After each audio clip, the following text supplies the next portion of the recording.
ఈ పరిచయమైనటువంటి చాలా గొప్ప క్షేత్రం, అందున విశేషించి ఆంధ్రదేశంలో ఉన్నటువంటి క్షేత్రం.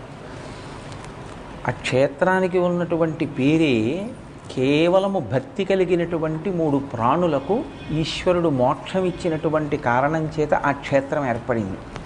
శ్రీకాళము హస్తి, శ్రీకాళహస్తి, సాలెపురుగు, పాము, ఏనుగు, ఈ 3 కూడా ఈశ్వరుణ్ణి అర్చించడానికి యోగ్యమైనటువంటి స్థితి కలిగిన ఉపాధులు ఉన్న ప్రాణులు కవు.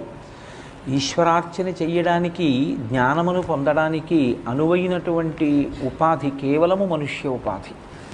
కానీ అటువంటి అవకాశం లేనటువంటి ఉపాధుల యందు ఉన్న విశేషమైనటువంటి భక్తి తత్పరతతో బతికాయి కాబట్టి, ఈశ్వరుడి కోసం మరణించాయి కాబట్టి, ఈశ్వర సేవ గురించి మరణించాయి కనుక ఈశ్వరుడు వాటికి మోక్షం ఇచ్చాడు.